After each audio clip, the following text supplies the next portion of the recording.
Assalamualaikum, selamat datang di channel saya. Di video ini saya akan membahas kisah Nabi Adam Shallallahu Alaihi Wasallam. Sebelum kita membahas kisah Nabi Adam, baiknya teman-teman subscribe dulu akun kita dan di like videonya dan di share. Semoga yang menonton video ini akan diberikan pahala yang sangat berlimpah. Nabi Adam alaihissalam diciptakan oleh Allah Subhanahu wa Ta'ala secara sempurna dan lengkap. Ia diciptakan dari tanah liat dengan tangannya, sebagaimana yang disebutkan dalam surat Syad ayat 71 dan 75. Setelah Allah sempurnakan bentuknya, maka Allah meniupkan roh ciptaannya kepada Nabi Adam alaihissalam, di mana disebutkan di dalam Al-Quran, "Hei, ingatlah ketika Tuhanmu berfirman kepada malaikat, sesungguhnya aku menciptakan manusia dari tanah. Apabila aku telah menyempurnakan penciptanya dan meniupkan roh ciptaanku ke dalamnya, tunduklah kamu kepadanya dalam keadaan bersujud." Quran Surat Syad ayat 71 dan 72. Saat Allah menciptakan Nabi Adam, Allah telah menjadikan Nabi Adam sebagai orang yang sudah berakal dan mampu berbicara, sehingga Nabi Adam mampu memahami perkataan dan mampu menjawab perkataan tersebut dengan benar. Dikisahkan di dalam hadis At-Tirmizi bahwa ketika ditiupkan roh kepada Adam, maka Adam pun bersin dan berkata, "Alhamdulillah." Maka Allah Subhanahu wa Ta'ala berfirman, "Semoga Allah merahmatimu, wahai Adam. Pergilah kepada para malaikat itu dan katakanlah kepada mereka yang sedang duduk, Assalamualaikum." Maka Adam pun menuju para malaikat itu dan berkata, "Assalamualaikum." Para malaikat menjawab dengan jawaban yang lebih lengkap, "Waalaikumsalam warahmatullah." Kemudian Nabi Adam kembali kepada Tuhannya. Lalu Tuhannya berkata, "Ini adalah salam penghormatanmu dan keturunanmu." Lalu Allah berfirman kepada Adam, sementara kedua tangannya mengapal, "Pilihlah salah satu dari keduanya yang kamu hendaki." Adam menjawab, "Aku memilih tangan kanan Tuhanku, dan kedua tangan Tuhanku adalah kanan yang diberkahi." Kemudian Allah membukanya dan ternyata di dalamnya terdapat Adam dan keturunannya. Adam bertanya, "Wahai Tuhanku, siapa mereka?" Allah menjawab, "Mereka adalah anak keturunanmu." Ternyata umur semua manusia telah tertulis di antara kedua matanya. Seketika itu di antara mereka ada seorang lelaki yang cahayanya paling terang di antara yang lain. Maka Adam pun bertanya, "Wahai Tuhanku, siapakah ini?" Allah menjawab, "Ini adalah anakmu Daud, dan aku telah menulis untuknya umurnya 40 tahun. Nabi Adam berkata, "Ya Allah, tambahkanlah umurnya." Allah berfirman, "Itu telah aku tuliskan untuknya." Nabi Adam berkata, "Wahai Tuhanku, kalau begitu aku berikan 60 tahun umurku untuknya." Allah berfirman, "Itu adalah hakmu." Kemudian Allah tempatkan Nabi Adam sesuai kehendaknya, lalu ia diturunkan dari surga, lalu Nabi Adam menghitung sendiri umurnya. Lalu ketika malaikat Maut datang, maka ia berkata, Adam berkata padanya, "Kamu terburu-buru, aku telah diberi umur 1000 tahun.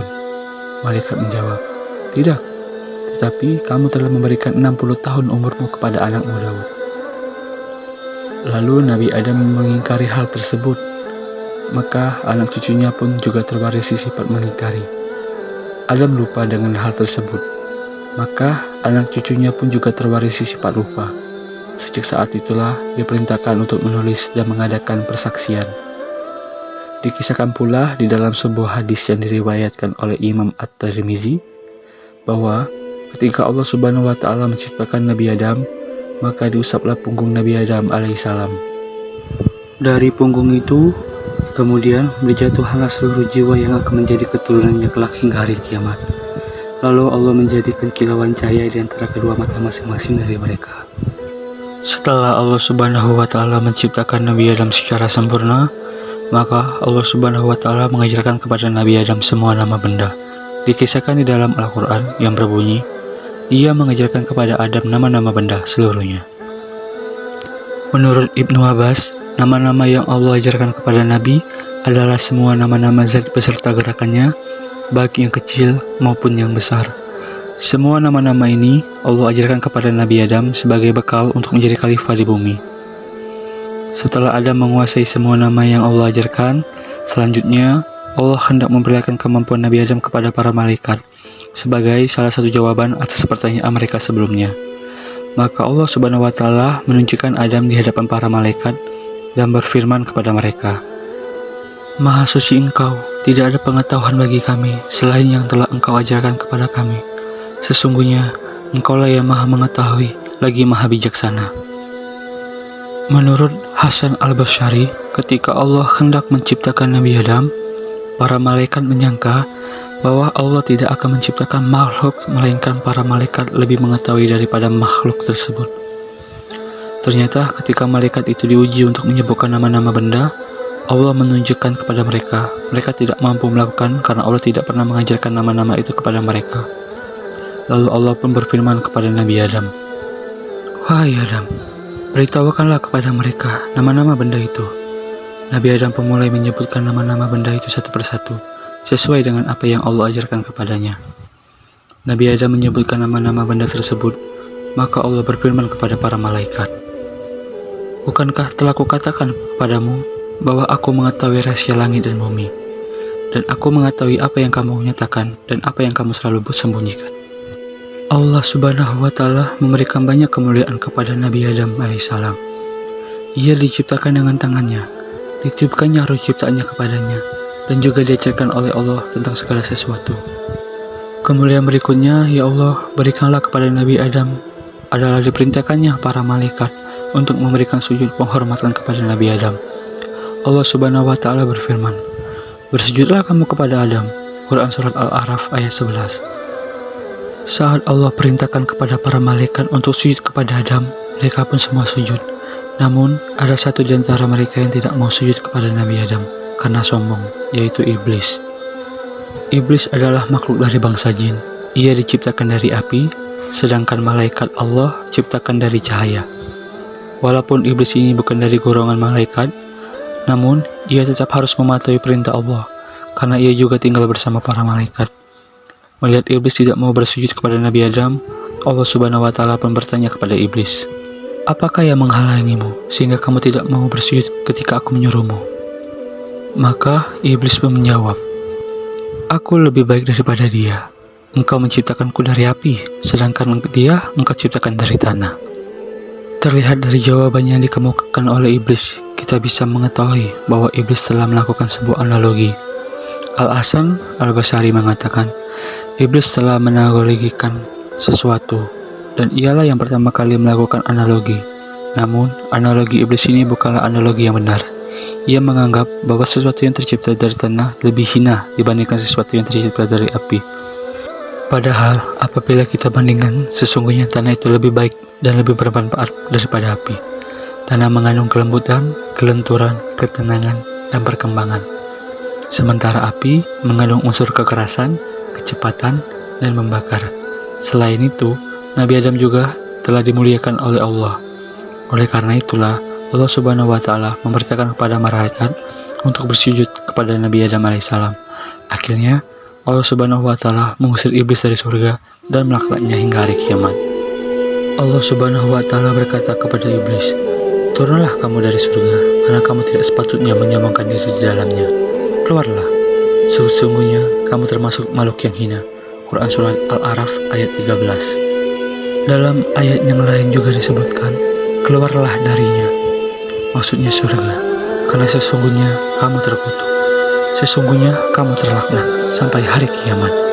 Quran Surat Al-Hijr ayat 34-35. Hukuman yang diterima oleh iblis bukan hanya semata-mata karena iblis merendahkan Nabi Adam, akan tetapi juga disebabkan dia membangkang terhadap perintah Allah. Dari kisah ini, sesungguhnya kita belajar bahwa kita hendak melaksanakan suatu perintah, maka bukan perintahnya yang kita lihat, akan tetapi yang kita lihat adalah siapa yang memberikan perintah. Iblis telah diusir dari surga dan mendapatkan laknat dari Allah Subhanahu wa Ta'ala sampai hari kiamat. Kedengkian iblis kepada Nabi Adam semakin bertambah. Ia pun memohon kepada Allah untuk mendapatkan tangguhan umur hingga hari kiamat tiba. Iblis ingin sekali bisa mengganggu, membahayakan, menyesatkan, dan memalingkan anak cucu Adam dari jalan yang benar, agar bisa bersama-sama masuk ke dalam neraka jahanam. Iblis akan melakukan berbagai macam cara untuk mengajak anak cucu Adam masuk ke dalam neraka bersamanya. Ia bahkan akan membuat perbuatan buruk seolah terlihat baik, sehingga mereka tidak menyadari bahwa apa yang dilakukannya merupakan perbuatan yang buruk. Dikisahkan dalam Quran Surat Al-A'raf bahwa iblis berkata kepada Allah, "Berilah aku penangguhan waktu sampai hari mereka dibangkitkan."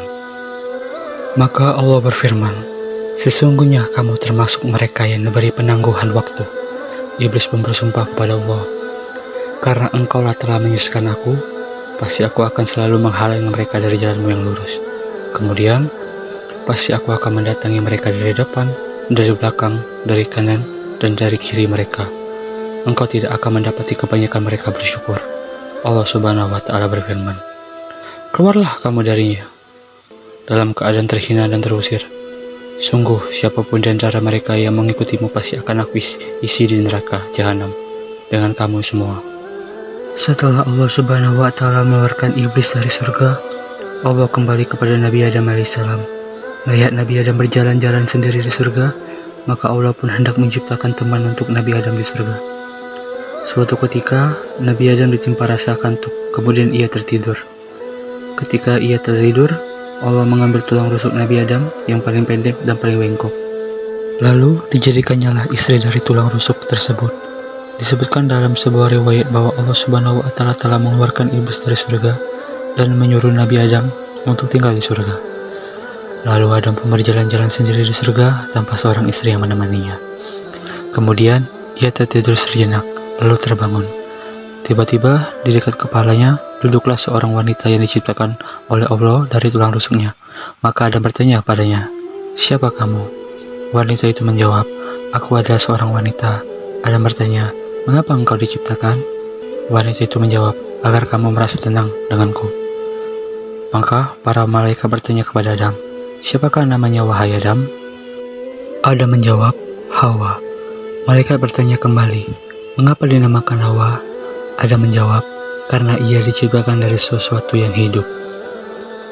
Menurut versi yang lain, Hawa diciptakan oleh Allah sebelum Adam memasuki surga. Disebutkan di dalam tafsir Ibnu Katsir bahwa pada mulanya Nabi Adam ditimpa rasa kantuk, lalu ketika ia tertidur, maka Allah mengambil salah satu dari tulang rusuk sebelah kirinya dan menambalnya dengan daging. Lalu Allah menjadikan istri Nabi Adam dari tulang rusuk tersebut, yaitu Hawa. Dia adalah seorang wanita yang sempurna yang Allah ciptakan untuk Nabi Adam agar ia merasa tenang hidup bersamanya. Ketika Nabi Adam terbangun, ia melihat Hawa telah berada di sampingnya. Maka Nabi Adam pun berkata, "Oh dagingku, darahku, dan istriku." Adam pun merasa tenang dan tentram bersamanya. Setelah Allah menikahkan keduanya dan menjadikannya rasa tenang dan tentram di dalam diri Nabi Adam, maka Allah Subhanahu wa Ta'ala berfirman kepada mereka, "Wahai Adam, tinggallah engkau dan istrimu di dalam surga. Makanlah dengan nikmat berbagai makanan yang ada di sana sesukamu. Dan janganlah kamu dekati pohon ini, sehingga kamu termasuk orang-orang zalim." Quran Surat Al-Baqarah ayat 35. Nabi Adam dan Hawa telah dimasukkan ke dalam surga oleh Allah Subhanahu wa Ta'ala. Allah Subhanahu wa Ta'ala juga menguji Nabi Adam dan Hawa dengan satu buah larangan, yaitu larangan untuk mendekati salah satu pohon di dalam surga. Terdapat perbedaan pendapatan di kalangan para ahli tentang nama jenis pohon itu. Yang jelas, nama dan jenis pohon itu tidak disebutkan oleh Allah di dalam Al-Quran. Nabi Adam dan Hawa menikmati fasilitas surga dengan penuh kenikmatan dan kebahagiaan. Mereka tidak akan merasa kelaparan, tidak akan telanjang, tidak akan merasa dahaga, dan tidak akan tersengat panasnya sinar matahari selama berada di dalam surga. Namun, Allah Subhanahu wa Ta'ala memberikan peringatan keras kepada keduanya bahwa ada iblis yang telah bersumpah untuk mengganggu, menyesatkan, membahayakan, dan memalingkan Nabi Adam beserta keturunannya dari jalan kebenaran. Allah Subhanahu wa Ta'ala berfirman, "Wahai Adam, sesungguhnya iblis inilah musuh bagimu dan istrimu. Maka sekali-sekali jangan sampai dia mengeluarkan kamu berdua dari surga. Kelak kamu akan menderita, sesungguhnya ada jaminan untukmu bahwa di sana engkau tidak akan kelaparan dan tidak akan telanjang. Sesungguhnya di sana pun engkau tidak akan merasa dahaga dan tidak akan tertimpa terik matahari." Quran Surat Taha ayat 117-118. Di lain sisi, Iblis yang saat itu telah diusir dari surga semakin merasa dengki dan iri melihat kenikmatan yang Allah berikan kepada mereka berdua. Dia pun memulai usahanya untuk menggoda mereka berdua agar dikeluarkan dari surga. Lalu iblis mulai membisikkan pikiran jahat kepada mereka berdua. Tuhanmu tidak melarang kamu berdua untuk mendekati pohon ini, kecuali karena dia tidak senang kamu berdua menjadi malaikat atau kamu berdua termasuk orang-orang yang kekal dalam surga. Agar lebih meyakinkan, iblis menamakan pohon itu dengan nama pohon kuldi, atau bisa disebut pohon keabadian. Agar Nabi Adam dan Hawa lebih tergoda, iblis berkata, "Wahai Adam, maukah aku tunjukkan kepadamu pohon kuldi dan kerajaan yang tidak akan binasa?" Sesuai sumpahnya, ia akan menggoda Nabi Adam dari segala arah. Maka iblis pun tidak akan kehabisan akal. Ia bahkan berani bersumpah atas nama Allah untuk lagi meyakinkan Nabi Adam dan Hawa. Iblis berkata, "Sesungguhnya aku ini bagi kamu berdua benar-benar termasuk para pemberi nasihat." Terdapat perbedaan pendapat mengenai apakah iblis masuk lagi ke dalam surga untuk menggoda Nabi Adam dan Hawa, ataukah iblis hanya sebatas melewati surga saja ketika menggoda mereka, ataukah iblis menggodanya dari luar pintu surga atau di bawah langit. Yang jelas apapun pendapatnya, iblis berusaha menggoda Nabi Adam dan Hawa agar mereka dikeluarkan dari surga, sebagaimana iblis diusir dari surga. Dengan segala cara, iblis menggoda Nabi Adam dan Hawa untuk melanggar perintah Allah Subhanahu wa Ta'ala. Akhirnya, mereka berdua pun tergoda untuk memakannya. Hawa memakan buah dari pohon tersebut sebelum Nabi Adam. Hawa jugalah yang mendesak Nabi Adam untuk memakan buah tersebut. Ketika mereka baru saja mencicipi buah tersebut, aurat mereka langsung tersingkap. Karena merasa malu, akhirnya mereka menutupi aurat mereka dengan dedaunan di dalam surga. Dikisahkan di dalam surat Al-A'raf yang bermuji, "Ia setan menjerumuskanmu keduanya dengan tipu daya. Maka ketika keduanya telah mencicipi buah pohon itu, tampakkanlah pada keduanya auratnya, dan mulailah keduanya menutupi dengan daun-daun di surga." Ibnu Abbas mengatakan bahwa dedaunan yang digunakan untuk menutupi aurat mereka adalah daun pohon tin. Dikatakan dalam sebuah riwayat yang diriwayatkan oleh Ibnu As-Sakir bahwa setelah Nabi Adam melakukan kesalahan di surga, maka auratnya tersingkap. Lalu beliau keluar dari surga untuk menemui sebatang pohon. Pohon itu lalu memegang ubun-ubun beliau. Selanjutnya Tuhan memanggilnya, "Apakah kamu lari dariku, wahai Adam?" Maka Adam menjawab, "Wahai Tuhanku, aku merasa malu kepadamu karena kesalahan yang telah aku perbuat." Setelah Nabi Adam dan Hawa melakukan kesalahan hingga aurat mereka tersingkap, maka Allah Subhanahu wa Ta'ala memanggil mereka berdua dengan berfirman, "Bukankah aku telah melarang kamu berdua dari pohon itu, dan aku telah mengatakan bahwa sesungguhnya setan adalah musuh yang nyata bagi kamu berdua?" Mendengar teguran dari Allah atas kesalahan yang mereka perbuat, mereka pun mulai menyadari kesalahan mereka. Mereka menyesali perbuatannya dan ingin bertobat kepada Allah Subhanahu wa Ta'ala. Diriwayatkan dalam Al-Mustadrak, Ibnu Abbas menceritakan, Adam bertanya, "Ya Tuhanku, bukankah aku telah engkau ciptakan dengan tanganmu sendiri?" Allah menjawab, "Benar." Adam bertanya, "Bukankah engkau juga telah meniupkan ruhmu kepadaku?" Allah menjawab, "Benar." Adam bertanya, "Bukankah jika aku bersin engkau mengucapkan semoga Allah merahmatimu dan rahmatmu mendahului murkamu?" Allah menjawab, "Benar." Adam bertanya, "Bukankah engkau telah menuliskan bagi diriku untuk melakukan hal kesalahan ini?" Allah menjawab, "Benar." Adam bertanya, "Bila aku bertaubat, apakah engkau akan mengembalikan aku ke surga?" Allah berfirman, "Benar." Maka Allah pun mengajarinya sebuah kalimat dikisahkan di dalam Al-Quran. Kemudian Adam menerima beberapa kalimat dari Tuhannya, lalu dia pun menerima tobatnya. Sesungguhnya dialah yang maha penerima tobat lagi maha penyayang. Quran Surat Al-Baqarah ayat 23. Kalimat itu adalah, "Ya Tuhanku, kami telah menzalimi diri kami sendiri. Jika engkau tidak mengampuni kami dan tidak merahmati kami, niscaya kami termasuk orang-orang yang rugi." Adam dan Hawa mengucapkan kalimat tersebut sebagai bentuk pengakuan atas kesalahan mereka dan upaya untuk kembali kepadanya. Allah pun menerima taubat mereka. Sesungguhnya Allah maha penerima taubat lagi maha penyayang. Allah Subhanahu wa Ta'ala telah menerima taubat dari Nabi Adam dan Hawa. Meskipun demikian, bukan berarti mereka tidak mendapatkan konsekuensi apapun. Maka Allah Subhanahu wa Ta'ala memerintahkan mereka semua untuk turun dari surga. Turunlah kamu, sebagaimana kamu menjadi musuh bagi yang lain, serta bagi kamu ada tempat tinggal dan kesenangan di bumi, sampai waktu yang telah ditentukan. Hari diturunkannya Nabi Adam beserta istrinya Hawa adalah hari Jumat, dan hari itu adalah sebaik-baiknya hari. Mengenai di mana tempat Nabi Adam dan Hawa diturunkan, maka terdapat banyak versi. Ada yang mengatakan Adam diturunkan di wilayah bernama Dahna, yaitu terletak di kota Taif dan Mekah. Ada yang mengatakan di India, dan ada pula yang mengatakan diturunkan di Safwa. Demikian pula Hawa, juga terbanyak versi cerita mengenai di mana ia diturunkan. Ada yang mengatakan ia turun di Jeddah, ada pula yang mengatakan di Marwah. Selain Adam dan Hawa dikeluarkan dari surga, Allah Subhanahu wa Ta'ala juga menetapkan bahwa mereka berdua beserta keturunannya akan tinggal di bumi, wafat di bumi, dan juga dibangkitkan di bumi. Allah Ta'ala berfirman, "Di sana kamu hidup, di sana kamu mati, dan di sana pula kamu akan dikeluarkan dan dibangkitkan." Nabi Adam dan istrinya Hawa telah diturunkan dari surga ke bumi. Mereka telah berpindah dari negeri yang penuh kebahagiaan menuju negeri yang penuh dengan kesengsaraan, keletihan, kepenatan, kekeruhan, usaha, perjuangan, ujian, dan cobaan. Allah Subhanahu wa Ta'ala menciptakan Nabi Adam dengan tinggi tidak lebih dari 60 hasta. Sementara tinggi anak keturunannya akan terus berkurang seiring berjalannya waktu. Ketika Nabi Adam alaihissalam berada di bumi, Allah memerintahkan kepadanya untuk membangun rumah Allah. Allah Subhanahu wa Ta'ala berkata kepada Adam, "Wahai Adam, sesungguhnya aku memiliki tanah suci yang ada di hadapan arsy-Ku.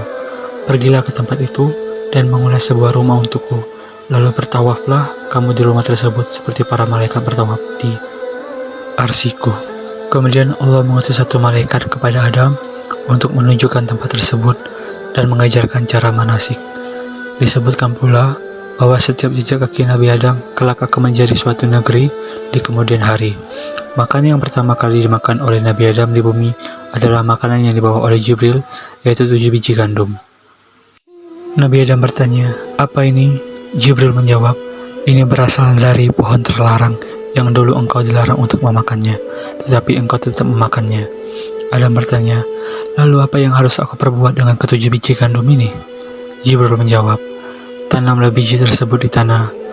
Lalu Adam pun menanamnya. Setiap biji yang ditanam dari biji tersebut tumbuh menjadi 100 biji. Lalu Nabi Adam memanennya, menumbuknya, menggilingnya, mengaduninya, dan membuat menjadi roti. Akhirnya Adam memakan roti itu setelah melakukan usaha yang cukup keras. Adapun pakaian pertama kali mereka kenakan berasal dari bulu domba. Awalnya Adam menyembelih domba tersebut, lalu ia memintalnya dan menununnya. Kemudian ia jadikan jubah untuk dirinya dan baju serta kerudung untuk Hawa setiap kali Hawa mengandung. Maka ia akan melahirkan 2 anak kembar, laki-laki dan perempuan.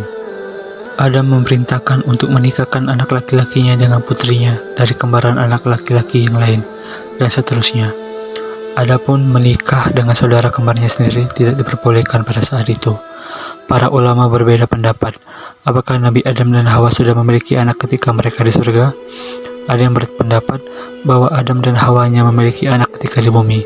Ada pula yang berpendapat bahwa Adam dan Hawa telah memiliki anak ketika mereka di surga, yaitu Kabil dan saudara perempuannya. Wallahu alam. Setelah berlangsung lama, Nabi Adam dan Hawa tinggal di bumi, maka Nabi Adam hendak menikahkan anak-anaknya. Saat itu, anaknya yang hendak dinikahkan oleh Nabi Adam adalah Habil, beserta saudara kembar dari masing-masing keduanya.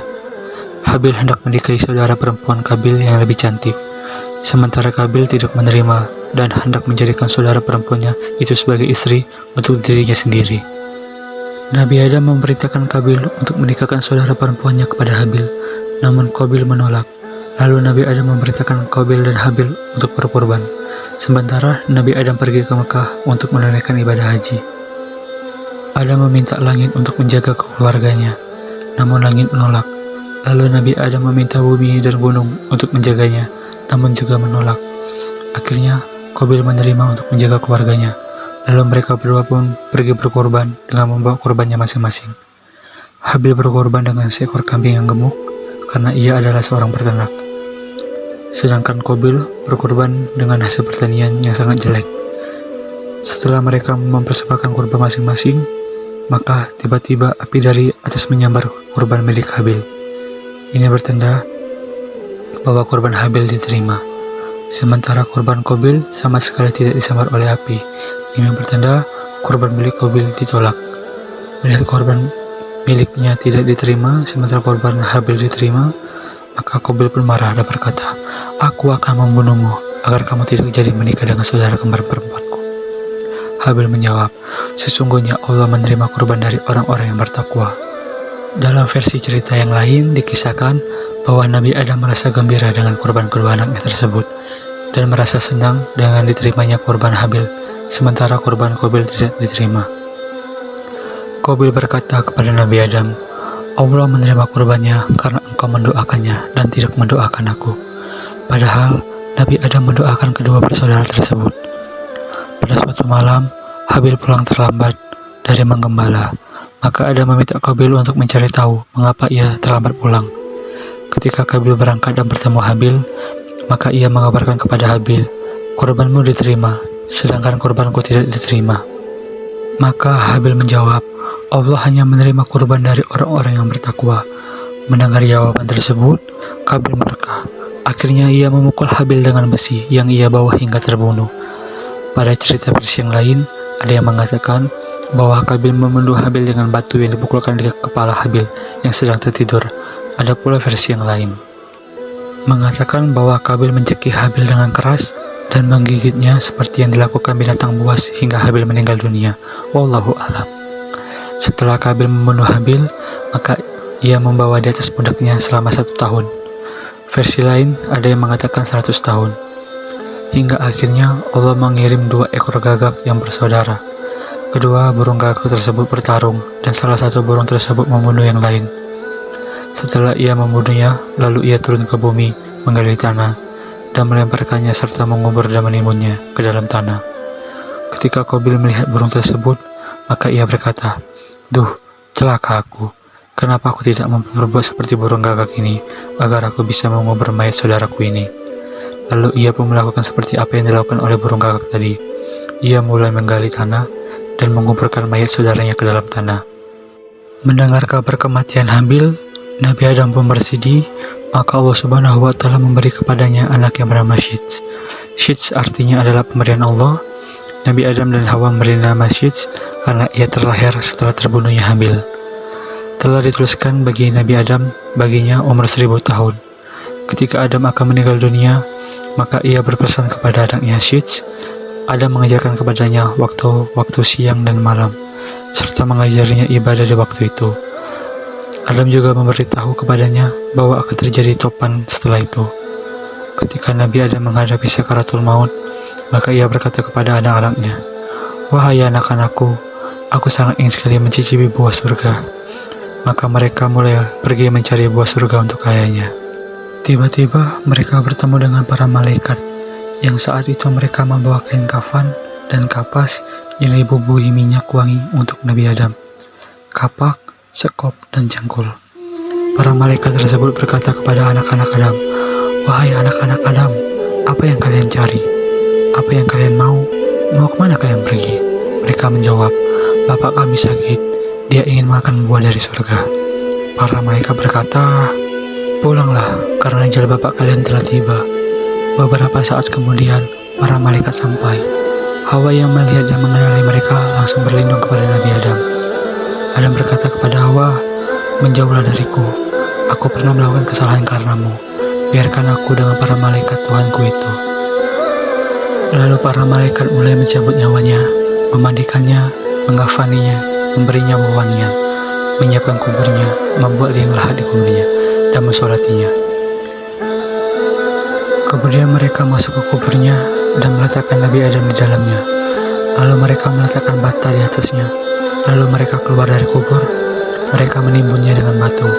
Lalu mereka berkata, "Wahai anak-anak turunan Adam, ini adalah sunnah kalian."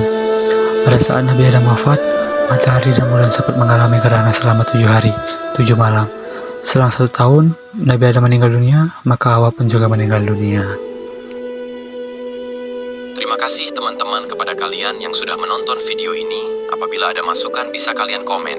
Dan kalian juga bisa rekomendasikan cerita apa yang akan aku ceritakan lagi. Dan jangan lupa dipencet tombol subscribe-nya. Assalamualaikum warahmatullahi wabarakatuh.